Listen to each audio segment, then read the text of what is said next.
দেশি বিদেশি বাঙালি অবাঙালি বিভিন্ন রকমের রান্না খুব সহজে বাড়িতে তৈরি করার জন্য সাবস্ক্রাইব করে নিন শম্পাস কিচেন। আর আমার সমস্ত রান্নার আপডেট সবার আগে পাওয়ার জন্য বেল নোটিফিকেশনটা ক্লিক করতে ভুলবেন না। নমস্কার, ওয়েলকাম টু শম্পাস কিচেন। শম্পার রান্নাঘরে আপনাদের সকলকে স্বাগত জানাই।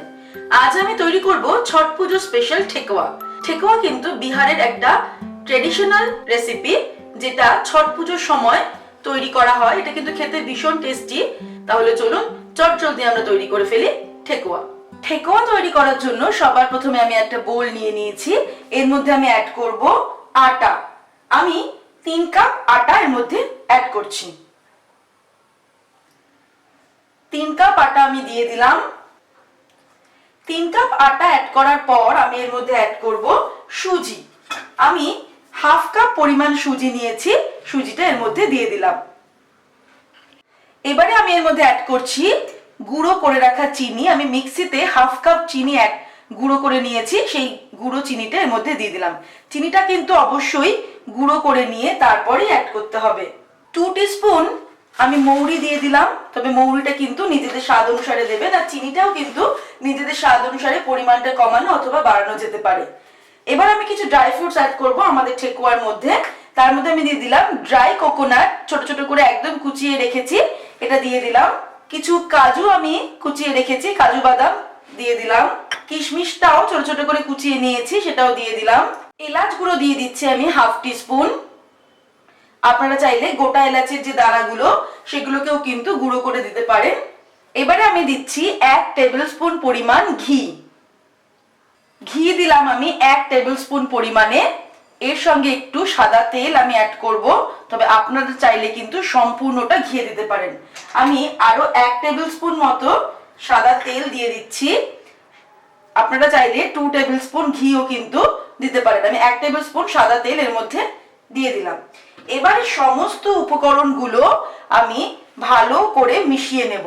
আর এটাকে কিন্তু খুব ভালো করে মেশাতে হবে, বিশেষ করে যেহেতু ঘি দেওয়া আছে, ঘিটাকে কিন্তু আর তেলটাকে খুব ভালো করে একদম মিশিয়ে নিতে হবে সমস্ত উপকরণগুলো। আর একটু সময় নিয়ে মেশাতে হবে। খুব ভালো করে আমি প্রায় 5 মিনিট ধরে এগুলোকে কিন্তু ভালো করে মেশালাম। আপনারা দেখতেই পাচ্ছেন এটা কেমন একটু ঝুরঝুরে মতো হয়ে গেছে। এর মধ্যে মেশানোর সময় আমি আরেকটু তেল অ্যাড করেছি। আমার মনে হলো যে আরেকটু তেল লাগবে, সাদা তেল কিন্তু আমি আরো 1 টেবিলস্পুন মতো অ্যাড করেছি। এবার আমাদের এই মেশানোটা কমপ্লিট। আমাদের মেশানোটা হয়ে গেছে। তখনই বুঝতে পারবো, যখন আমরা এগুলোকে এরকম ভাবে চাপটা করলে দেখবো একটা শেপ আসছে, তখন আমরা বুঝতে পারবো যে এটা কিন্তু আমাদের মেশানোটা কমপ্লিট। এবারে আমি অল্প অল্প করে দুধ দিয়ে আটাটাকে মাখবো, অর্থাৎ এই মিক্সচারটাকে মাখবো। তবে একদম শক্ত করে আমাদের মাখতে হবে, যাতে নরম না হয়ে যায়। শক্ত একটা ডো আমাদের তৈরি করতে হবে, সেজন্য অল্প অল্প করে দুধ দিয়ে কিন্তু আমাদের মাখতে হবে। আমি প্রথমে অল্প অল্প করে দুধ দিয়ে অ্যাড করে করে মাখছি, যাতে কোনো রকমে এটা নরম না হয়ে যায়, সেটা কিন্তু খুব ইম্পর্টেন্ট। একটা শক্ত ডো আমাদের তৈরি হয়ে গেছে। 1 কাপ দুধ লেগেছে আমার এই ডোটা তৈরি করতে। এটা কিন্তু বেশ শক্ত। এবার এটাকে আমি ঢেকে 15 মিনিট মতো রেখে দেব। তারপর আমরা ঠেকুয়া বানানোর কাজটা শুরু করব। 15 মিনিট হয়ে গেছে। এবারে আমরা ঠেকুয়াগুলো তৈরি করব এই মিশ্রণটা থেকে। তার জন্য আমি হাতে একটুখানি ঘি এভাবে মেখে নিলাম। এখান থেকে অল্প অল্প টুকরো নেব, তবে এই ঠেকুয়ার সাইজটা তো নিজেদের উপর ডিপেন্ড করবে যে কি সাইজের আমরা ঠেকুয়া তৈরি করছি।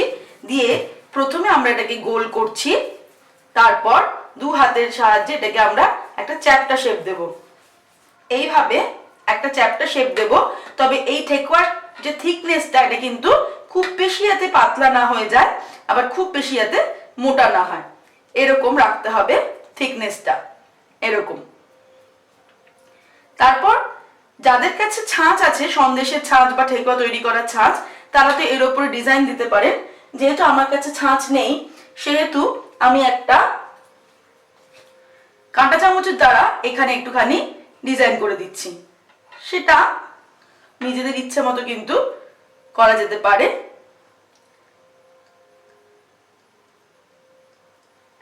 কিছুই নয়, একটু জাস্ট আমি ডিজাইন করে দিলাম, কারণ ঠেকুয়া তৈরি করার ছাঁচটা আমার কাছে নেই।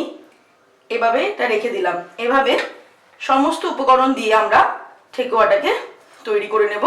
আর মাঝে মাঝে কিন্তু দুটো তিনটে করার পরে হাতে আবার একটুখানি ঘি ছড়িয়ে নেব। এভাবে আমরা ঠেকুয়াগুলোকে বানিয়ে নিয়েছি। এবারে আমরা ফাইনাল স্টেপের দিকে এগিয়ে যাব। কড়াই গরম করে আমি কড়াইতে তেল অ্যাড করলাম, সাদা তেল। তেলটাকে এবার খুব বেশি গরম করব না, মিডিয়াম আঁচে গরম হতে দেব, কারণ খুব বেশি গরম করলে তেলটা কিন্তু আমাদের চলবে না। তেলটা মাঝারি আঁচে গরম করে একটু দেখে নেব এভাবে একটা টুকরো দেওয়ার পরে যে আটার মিশ্রণের টুকরোটা যদি সঙ্গে সঙ্গে উপরে ভেসে ওঠে, তার মানে কিন্তু আমাদের তেলটা রেডি হয়ে গেছে। আমি এবার আঁচটাকে একদম কমিয়ে দিয়ে, তার আগে এটা আমি একটু তুলে নিচ্ছি, একদম কমিয়ে দিয়ে আমরা ঠেকুয়াগুলোকে ছাড়বো।